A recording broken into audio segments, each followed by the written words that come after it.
Okay, so we got another machine tune-up today with my 96 Nissan Silvia S14. We're in week 2.5 of the New Zealand lockdown now, so this one's just following up from Ruben's last video on his Mark II. So yeah, here we go. This is my pre-facelift Silvia, or Zenki, some people call it. I've owned this car for a good 12 years now, so it's probably one of the longest serving cars in the decob fleet, other than maybe Joel and his Bonvia. Yeah, I don't think I'll ever get rid of it, to be honest. This pretty stunning evening light is making it look a whole lot better than it actually does. But yeah, I guess we'll go over everything on the car, and yeah, hopefully you guys are entertained. First thing you'll probably notice about the car, it's got a 326 power deluxe body kit. I've owned this body kit for a few years now. I bought it off of Adam, but it was only a few months ago that I finally painted it. But man, was the wait worth it. It looks pretty good, and I'm pretty happy. So this aero, it's pretty uncommon. Not many drift cars really run them. It's more of a VIP kit, I guess, which I guess suits how the car used to look. It used to have these real massive deep dish work wheels. They were VSXXs. Some of you might know what the car used to look like. I'll stick up a photo. But it was a bit more of a show car then. I didn't really drive it much. It was immaculate, handled like crap, and I kind of babied it. But after the first event that we did with D Club, the Pink Style GP event with Nakamura, I got inspired to, I guess, learn to drift properly. I'd done a couple of days before, but you know, I hadn't really properly tried. So yeah, anyway, what else have we got? I've got this Aero Master hood. I got this from Jordan Tweedy, which I was pretty wrapped on. It's a pretty rare bonnet, rather. Pretty rare bonnet. It's got these unique louvers here. One's over the turbo side, and then on the other side over the plenum, and then this big old scoop, which is notorious for literally touching on the rocker cover. So it rubs. You'll see in some photos or videos later on that it rubs on the top of the rocker cover. But yeah, I guess that's the main aero on it. We've got these East Bear aero mirrors. These ones are actually from an S14 Silvia, I believe, because the S14 is supposed to have these little pieces here, but I mean, you can't really tell. They're a little bit smaller than the S14 ones as well, but I kind of like it. It suits the rest of the aero, and yeah. And then wheels wise, I've got these Work Emotion T7Rs. I normally have some on the back as well, but I've still got my Wed Sports on from when I last went drifting and drove home. But these are 17 by 9 plus 12, and then normally the works on the back are 18, 9.5, 22. These ones are slightly different. These are 18 by 10. I think they're a 35 offset or a 38. But the rear guards on this car were pretty heavily pumped back in the day when I used to have the VSXXs on it, so I had like a panel beat to really pull them out. I think they've been pulled out by 30 mils. It's like having a wide body, really. I mean, I run 265 radials, and I mean these wheels are a slightly weaker offset than my other wheels, but they fit no problem. And then yeah, I got this little wee eBay ricer roof thing that doesn't do anything. I just thought it looked cool. That's about it. It's seen better days, but right now my focus has been driving the car and progressing with my driving when I'm not breaking the thing, that is.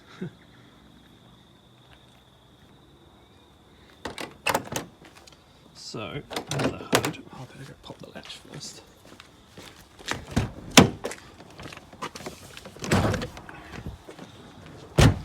Performance-wise, this car is running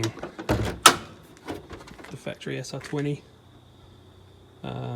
It's mildly tuned. Haven't really done a whole lot with it performance-wise since I bought it. It's still running the same tune that it had from like 13, 14 years ago. It was tuned at an old workshop called Speed Source in Warkworth, north of London, north of Auckland, and it's still going strong. It runs Cinco factory position manifold, the factory T28 ball bearing turbo. It's got some Nismo 550 injectors and a Z32 airflow meter with the big old Dosey Blitz filter and a intake pipe that I recently put on. That still runs the factory hot side pipe. As you can see, there's not really any point in upgrading to a wider pipe like, say, on this side on these smaller turbos, because they just ended up getting real laggy, and that's not really what you want. The rest of the intercooler is a gritty core, gritty pipes, and then it's using a full Apex exhaust system. Out to the back it's got this massive muffler. It's kind of ugly. Makes it really quiet, which is good when I'm driving on the street. I had to cut the muffler off, or the end of the muffler off, to fit it with the 326, but I've got this straight pipe that I run when I'm on the track now, so I can actually hear the thing, because it's so quiet. But yeah, it's got that Apex system, and then a Part Shop Max Cobra pipe, I think they call them. So it's like a big stainless 3-inch dump. I don't know if you can see it. You can kind of see it down there, yeah. So it's got a big flexi in it, and then it hugs real close to the chassis. I don't know if they still make these, but I don't know. It's good. It's a good piece of kit. I never get blown turbo gaskets, so that's a bonus, I guess. Cooling wise, I run one of these 50mm Koya Reds. It's a pretty old one. Most of the parts I buy for this car are normally second hand, unless it's things that wear out, you know, like suspension arms and stuff. But I bought this second hand and just gave it a flush, and it goes good. It's got the Phoenix sticker on the radiator cap there. I work for Phoenix and I designed the sticker, so I thought I'd slap it on the car just to rip. But yeah, other than that, the motor is pretty simple. It runs a RFC, which you'll see inside.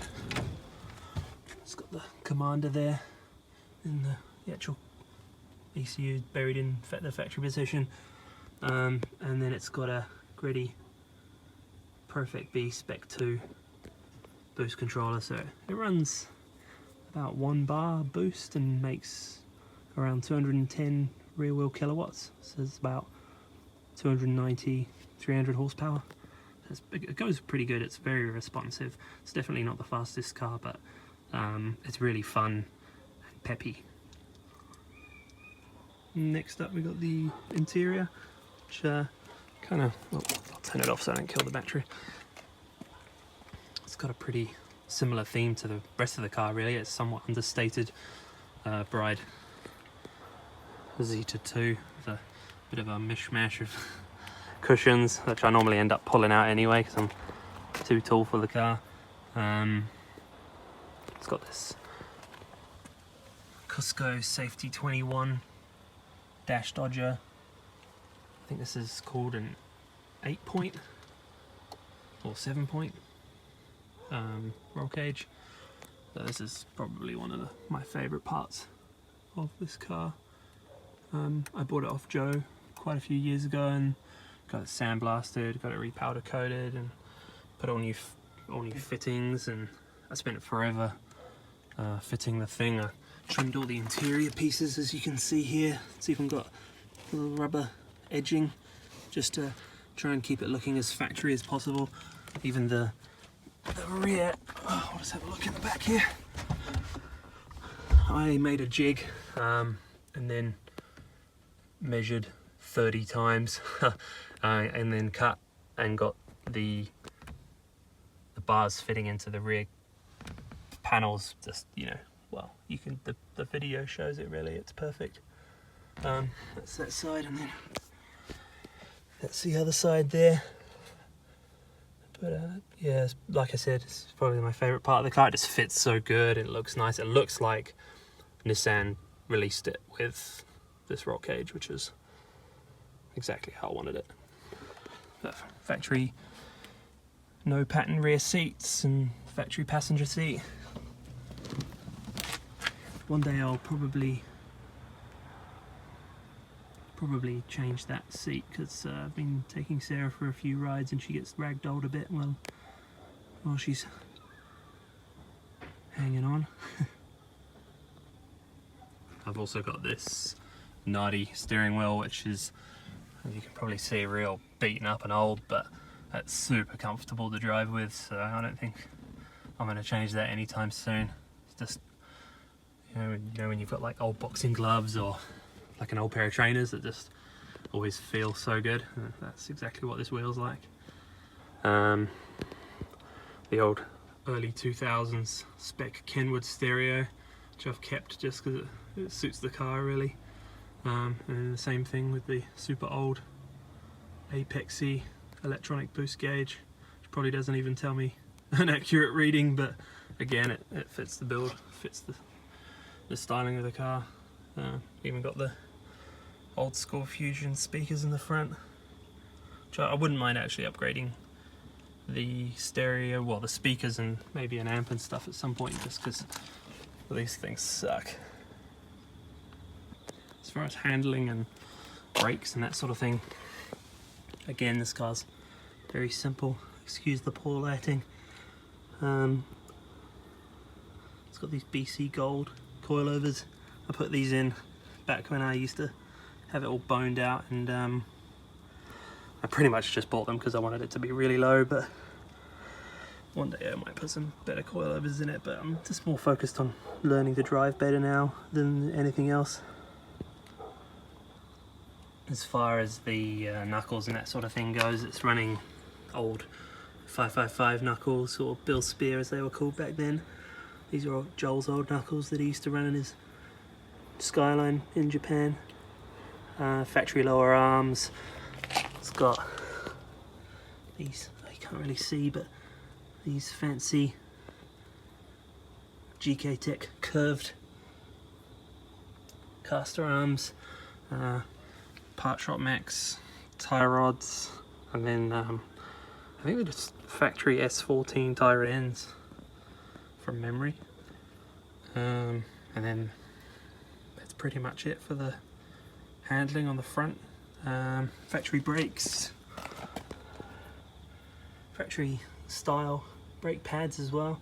It's got some 30mm spacers on there, which is kind of in line with our handling setup that we like, and it runs these really old, 11 years old Potenza RE 555s, or 5555s, I don't know how many fives, loads of fives. Surprisingly, they were stored well, so they're actually really good, considering they're well past their use by date. Basically a proper semi-slick, and they're on more of the harder compound, these ones, but once they get up to temp, they just keep gripping. They just never fade. So I'm pretty chuffed with them. And then on the back end, we've got Project Moo pads, factory single pot caliper and disc. BC's in the back as well. It's got GK Tech toe arms and then some random Japanese camber arms. I don't know, they were in the car when I bought it, so who knows. So it's for the sort of futuring of the car, I guess, future mods. I was going to do a CD09 350Z gearbox conversion last year, but I got fucked around by the dude I was buying the gearbox off, so I bought a bunch of the parts. I bought the V2 or V3 shifter from GK Tech. I bought their gearbox mount bracket, and I got this adapter plate made by DKM.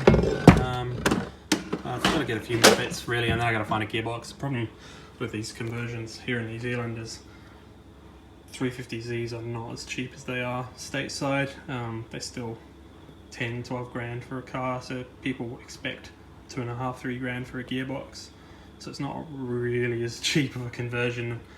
But in saying that, it's cheaper than replacing, you know, a whole bunch of SR20 gearboxes, which I've already fried one gearboxes. You've probably seen in one of our earlier videos. As far as anything else that I'm going to go to do to the car, I might retune it. The tuner's very old.